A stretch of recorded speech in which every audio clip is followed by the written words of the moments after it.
The first lesson in xenobiology. Professor Korak stood at the front of the large, circular classroom, his three eyes scanning over the diverse collection of alien students gathered before him. A soft hum filled the air as his students, each a unique being from a variety of species, settled into their seats. The lecture hall, located deep within Galactic University's research wing, was designed to handle any atmospheric or gravitational conditions, ideal for the study of the most dangerous and deadly planets across the galaxy. Korax, a tall and slender being with shimmering scales and an intricate network of bioluminescent patterns running down his arms, had seen it all. He had spent over 30 cycles teaching at Galactic University, and every semester it was the same story. His students, brimming with confidence and bravado, came into his class thinking they knew everything about the galaxy's most hostile environments. They had studied countless worlds from the comfort of their home planets, far from any actual threat. And yet, each year, without fail, a young, arrogant warrior-class student would rise to challenge Korax's lessons, especially when it came to Earth's reputation. Earth was a mysterious, distant planet that had fascinated and perplexed galactic scientists for centuries. It was considered a death world, a title given to planets where life had adapted to extreme, often lethal conditions. Despite this, the warriors from the militaristic KRON Empire, with their immense strength and advanced technologies, found it difficult to grasp how a planet like Earth could pose a real threat. Korax tapped his 6 elongated fingers on the smooth surface of his holographic lectern, activating a projection that displayed an image of Earth in its full glory, a vibrant blue and green sphere, teeming with life and mystery. "Today," he began, his voice carrying across the room in a calm yet commanding tone, "we will focus on the planet Earth, one of the most dangerous examples of a death world in our local cluster." A ripple of disbelief swept through the class. The student murmurs grew louder as they glanced at one another, each incredulous at the thought of such a seemingly primitive planet being so dangerous.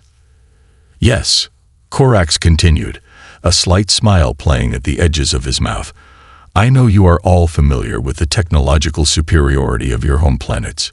You have advanced weaponry, shields capable of deflecting plasma projectiles, and the military strength of 1,000 armies. But let me tell you, Earth is not a planet to be underestimated." At the back of the room, Verax, a young warrior from the KRON Empire, couldn't contain himself any longer. His exoskeleton gleamed under the quantum lights, a testament to the power of his species. He sat with his arms crossed, his posture rigid, exuding an air of superiority.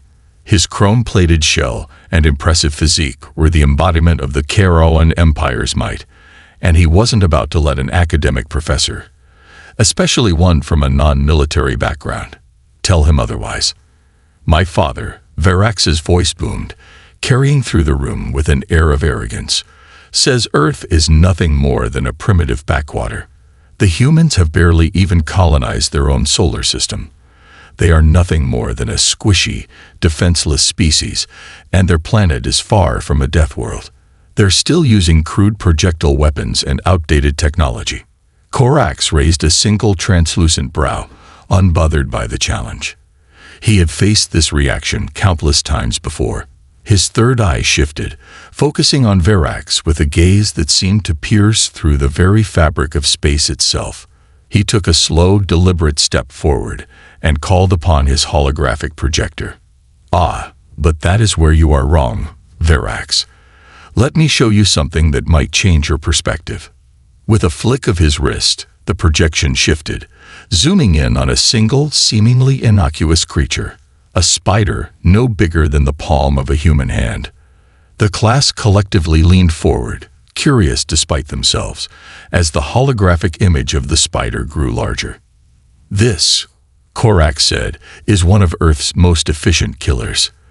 The Sydney funnel web spider, a small creature, yet one capable of taking down beings much stronger than itself." A low murmur passed through the students. Verax's posture remained defiant, but a flicker of doubt appeared in his eyes. Korax continued, his voice growing more intense. Earth has evolved under conditions that would be considered apocalyptic on most other worlds. Crushing gravity, a corrosive atmosphere, and a biosphere locked in a never-ending chemical arms race. In this environment, life on Earth has developed some of the most potent, lethal biological compounds known to galactic science. Korax paused for a moment to let the information sink in, his luminous skin pulsating with anticipation. He could see several students discreetly activating their personal shield generators at the sight of the spider, a clear sign of their growing wariness. It was only natural. Facing a predator of this caliber, even the most seasoned warriors would feel a pang of fear. This spider, Korax said, produces venom so potent that it can dissolve the armor of creatures far stronger than any of you. It could tear through the outer shell of a chronic warrior in minutes, even with their most advanced armor. Verax's jaw tightened, his heart rate increasing despite his best efforts to remain composed. He had never encountered such a claim before, and the thought of an earth creature, so small, so insignificant in comparison to the might of the KRON Empire, being capable of such destruction was baffling to him. His mind raced, searching for a logical explanation, but the evidence in front of him was undeniable. The more he studied the image of the spider, the more he realized the danger it represented. But Verax pressed, his voice steady despite the turmoil brewing within him. If Earth is such a dangerous world, why isn't it quarantined? Why do we still allow exchange students from there? He couldn't help but challenge Korax once more, his warrior instinct pushing him to prove that Earth was nothing more than a relic of a bygone era. Just as Korax was about to respond, the classroom door slid open with a soft hiss. A human entered, casually strolling into the lecture hall with a coffee cup in hand. The student's eyes widened as the human, seemingly oblivious to the way many of the aliens recoiled at the sight of him, waved a hand in greeting. "This," Korax said with a theatrical pause, "is Max Thompson. He will be assisting us this semester with our practical demonstrations." Max, a human from Earth, gave a casual wave, completely unfazed by the tense atmosphere in the room. Korax couldn't resist a smirk. "Max, would you care to explain to our young warrior class students why Earth's biology department is located 5 levels underground in a reinforced bunker?" Max looked around, clearly bemused by the nervous energy in the room. "Sure, no problem," he said with a grin, sipping his coffee as though it was any other day. He was unfazed by the visible unease of the alien students, especially Verax, whose body language screamed tension. The stage was set. It was clear that Korax had successfully planted a seed of doubt in the minds of his students, particularly Verax. The professor could already see the inner turmoil stirring within the young warrior. Soon, it would be time to take this debate to the next level. As the tension hung in the air, Korax raised a clawed hand and announced, "Now, who among you is ready to learn why Earth is considered one of the deadliest places in the galaxy?" The challenge of Verax. The soft hum of the lecture hall filled the silence that followed Max's casual entrance. Korax studied the room carefully, his bioluminescent patterns flickering as his 3 eyes scanned the nervous yet curious faces of his students. Max Thompson, standing at the center of the classroom with his coffee cup in hand, seemed completely unfazed by the tension in the air. It was almost as though the human was entirely unaware of the gravity of the situation. Or perhaps, he simply didn't care. Verax, on the other hand, couldn't suppress his growing frustration. The fact that a human, a species he considered weak and primitive, could stroll into this lecture with such casual confidence only added to his simmering disdain for Earth and its inhabitants. His chrome-plated exoskeleton gleamed under the quantum lights, and his towering figure seemed to fill the room as he sat upright, now fully alert, his hands clenched into fists at his sides. Korax, sensing the shifting atmosphere, addressed his students once again, his voice steady yet carrying an underlying edge of excitement. "Now that we've discussed Earth's more dangerous creatures, Let's delve deeper into the planet's biodiversity and the harsh conditions that shape it. Many of you believe that Earth's primitive technology and wildlife pose little threat to advanced civilizations. But as you will soon learn, appearances can be deceiving. Korax's voice lingered, and as if on cue, the holographic projection shifted once again, now showcasing an array of Earth's most deadly organisms. His students leaned forward, their senses heightened, each individual's species-specific sensory organs scanning the information being presented. But Verax was no longer interested in passive observation. He stood abruptly, his battle-clad form commanding attention. "Professor Korax," he began, his voice sharp and unwavering. "You speak of Earth's dangers with such conviction, yet all I see are creatures that would barely pose a threat to an experienced warrior like myself. A spider here, a reptile there. What exactly is it that makes these creatures worthy of the title Death World?" There was a brief moment of silence. Korax didn't flinch. Instead, he raised a hand and gently activated a new display. This time, it was a video feed showing Earth's oceans. The vastness of the blue ocean stretched across the screen, a peaceful sight from the outside, but it was the silent killers that lived beneath the surface that Korax wanted to highlight. "Verax," Korax said, his voice carrying a mix of intrigue and amusement.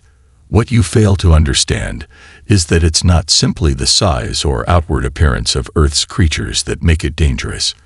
It's the adaptability of life on Earth, how its species have evolved to thrive under the most extreme and hostile conditions.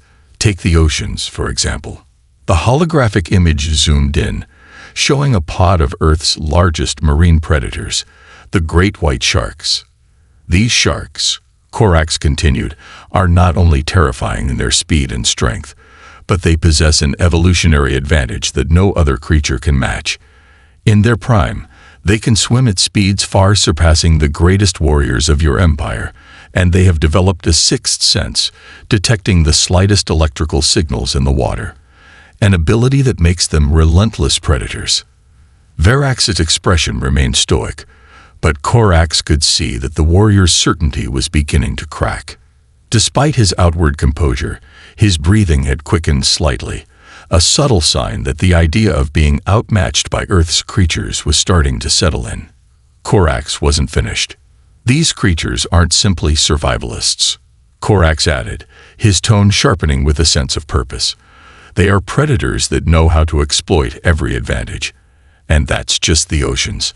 On land, Earth's ecosystem is filled with creatures that evolve to kill, efficiently, swiftly, and often in ways unimaginable to those from more technologically advanced worlds." He paused, allowing the weight of his words to sink in. Korax could sense the growing tension in the room, the realization that Earth's creatures were not just primitive as Verax had claimed. They were evolving in ways that had enabled them to adapt, survive, and thrive under conditions that most species would have found unbearable. Then, Korax brought up the most terrifying part of his argument. "And then," he said, with a slight gleam in his eye, "there is the matter of Earth's smallest predators." Verax's skepticism returned, and he opened his mouth to protest, but Korax was already ahead of him.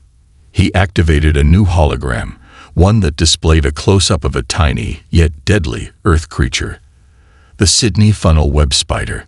The image was haunting, its dark, bulbous eyes staring directly at the viewers as the spider's fangs, sharp as knives, glistened under the holographic light. Verax's posture stiffened, and Korax noticed that a few of the other students shifted uncomfortably in their seats, their shield generators now visibly active as the threat of Earth's smallest predator began to sink in. "Meet the Sydney funnel web spider," Korax said, his voice now cold with a hint of warning. "This tiny creature, no larger than your hand, is capable of killing a fully grown adult in a matter of hours. Its venom is so potent that it can break down the organic matter of a living creature faster than any toxin known to your species." Verax felt his throat tighten. He tried to suppress the unease growing within him, but the more he looked at the spider, the more he realized that it was unlike any predator he had ever faced. The fact that such a small creature could bring down something as large and powerful as himself was a concept he struggled to wrap his mind around. His entire life had been spent training to face larger, stronger opponents, but a tiny, seemingly insignificant creature was another matter entirely. It was unthinkable. Korax, sensing Verax's inner turmoil, leaned forward slightly, his three eyes narrowing in an almost predatory fashion. "Tell me, Verax," he asked, his voice soft but insistent. "How do you propose to defend yourself against a predator like this, one that can kill in a single bite? How would your impenetrable armor protect you from a venomous bite that can incapacitate a warrior faster than you can react?" Verax clenched his fists, his claws digging into the armrests of his seat as he tried to hold his ground. The arrogance he had walked in with was now gone, replaced by an uncomfortable sense of vulnerability. He had never considered the possibility that something as small as a spider could outsmart the strength of his armor or the resilience of his species. At that moment, a voice interrupted the growing silence. "I think it's safe to say that Earth is a lot more dangerous than we thought," Max Thompson said, his casual tone cutting through the tension in the room. Max had been silently observing the exchange, sipping his coffee as the debate unfolded. Now he finally spoke, his words striking a nerve with Verax. Max's eyes flicked toward Verax, and for the first time, the young warrior felt a surge of anger mixed with a hint of fear. He was used to being the one who held the upper hand in conversations, but here, in this lecture hall, it seemed as though Earth had the upper hand. Korax gave a small chuckle, pleased with how the lesson was unfolding. "Indeed, Max, Earth is full of surprises, and today we've only scratched the surface." Verax didn't speak for a moment, his mind racing as he tried to come to terms with the revelation that a simple creature from Earth, something so insignificant by galactic standards, could pose such a threat. He stood silently for a long moment, his thoughts swirling. But Korax's teaching was far from over. "We're going to take a field trip," Korax announced suddenly, his voice gaining authority. "To Earth, specifically to the Australian outback, where many of its most dangerous creatures reside. And I believe," Korax added, his gaze locking onto Verax, "that you will get a first-hand understanding of what makes Earth a true death world." Verax's mouth went dry. A field trip to Earth. It sounded like the last place he wanted to go. But it was too late. The challenge had been issued, and he was about to learn just how deadly Earth's smallest predators could truly be. The field trip to Earth. The classroom buzzed with a mixture of disbelief and anticipation, the air thick with tension. Verax's mind was racing. He had grown up hearing stories of the mighty warriors from his empire, each a towering force, clad in armor that could withstand plasma bombardment and wielding weapons capable of tearing through the strongest shields. He had always believed that no predator, no matter how cunning, could defeat a being like him. Yet here he was, staring at a holographic image of a tiny spider, knowing full well that Earth's most dangerous creatures could make quick work of his mighty exoskeleton. Max Thompson stood at the back of the room, sipping his coffee, completely unfazed by the growing unease among the students.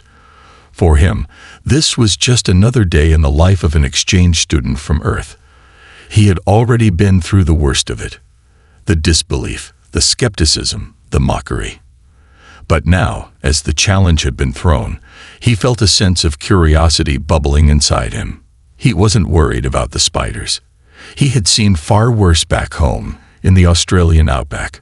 But the idea of his alien classmates, some of whom were incredibly formidable warriors, facing Earth's dangers firsthand, now that was going to be interesting. Korax was watching the scene unfold with a quiet satisfaction. He had seen this many times before. Students arriving with cocky attitudes, eager to prove themselves, only to be humbled by the brutal realities of Earth. He knew that Verax, the proud young warrior, would take this challenge personally. The professor's three eyes twinkled with the anticipation of what was to come. He had carefully crafted this lesson, and now it was time to watch it unfold. "Pack your things," Korak said, his voice calm but authoritative. "We are heading to Earth, to the Australian outback, where many of its most dangerous creatures reside. A field trip to see for yourself what it means to walk on a death world." The words hung in the air like an unspoken dare. Verax's chest swelled with indignation. A field trip to Earth, to the outback. He had been in numerous life-threatening battles, faced enemies twice his size, and yet the thought of this excursion made him uneasy. He had trained in environments far harsher than any Earth could offer. He had mastered the art of combat in extreme conditions. The idea that a planet he deemed primitive could challenge him in such a profound way made his blood boil. "You'll see," Korak continued, his voice taking on a tone of finality. "Perhaps you'll even learn to respect Earth's hidden power. It's not just about size or strength. It's about adaptability, survival, and the unpredictable dangers that lurk in every corner." The journey begins. The journey to Earth was nothing like Verax had imagined. Galactic University had access to some of the fastest ships in the galaxy, capable of traveling at hyperspace speeds. The journey was smooth, but the closer they got to Earth, the more Verax felt the weight of uncertainty pressing down on him. He had never been to Earth before. For all his years of training, he had never experienced the harshness of a death world. As the ship entered Earth's atmosphere, Verax could see the blue and green orb below, a planet he had once thought of as nothing more than a curiosity. But now, from space, it seemed different. The atmosphere was thick with moisture, the surface teeming with life. There was something undeniably strange about Earth, something that made even a seasoned warrior like Verax pause and reconsider his assumptions. The ship descended through the atmosphere, and as they neared the Australian outback, the landscape below began to take shape. The dry, red earth stretched for miles, broken only by rugged mountains and sparse vegetation. It was a barren place, almost inhospitable, yet there was an undeniable energy to the land. Korax's voice cut through the silence. "Welcome to the Australian outback, one of Earth's most unforgiving environments. This is where you will begin to understand the true meaning of survival." The ship landed with a soft thud, the dust of the outback swirling around them as the ramp lowered. The heat of the land was immediate, almost oppressive. Verax stepped out first, his armored boots sinking slightly into the dry earth. He looked around, unimpressed. The air was hot and dry, but it didn't seem like a place capable of producing the kind of danger that Korax had described. Max Thompson was the next to step out, looking completely at ease in the harsh environment. He stretched his arms and took a deep breath, inhaling the hot air with the same casual confidence he had shown in the lecture hall. "Ready for the fun part?" Max asked with a grin, his eyes gleaming with mischief. Verax glared at him, but said nothing. He wasn't about to let Max think that he was intimidated by a human, no matter how confident the Earthling seemed. Korax, however, was all business. "Stay alert. Earth's creatures are deceptive. They may look harmless, but they are some of the most dangerous in the galaxy. We will begin our first demonstration in a few minutes. Until then, I suggest you get acquainted with your surroundings." As the group walked deeper into the outback, Verax's mind was still racing.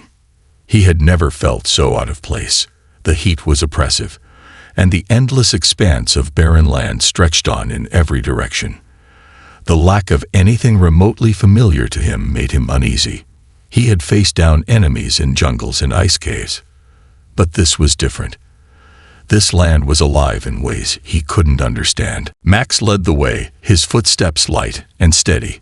He seemed completely unfazed by the harsh environment. His attention focused on something in the distance. "I think we're close," he said casually. Verax's eyes narrowed. "Close to what?" Max pointed toward a distant rock formation. "The area where we'll find some of Earth's most dangerous creatures, the venomous snakes, the deadly lizards, and of course, the spiders. You'll get to see just how deadly these little guys can be." Verax scoffed. "Spiders? How could something so small pose any real threat?" Max smirked but didn't reply. He had seen the skepticism in Verax's eyes. He had seen it countless times before. But Max knew something Verax didn't. He knew just how dangerous Earth's smallest predators could be. The first encounter. As they reached the rocky outcrop Max had pointed to, the temperature seemed to rise even more. The air was thick with dust and the scent of dry vegetation. Verax scanned the surroundings with his heightened senses, but there was nothing unusual about the landscape. It looked like any other barren desert he had seen on his many journeys. Then, out of the corner of his eye, he spotted something moving.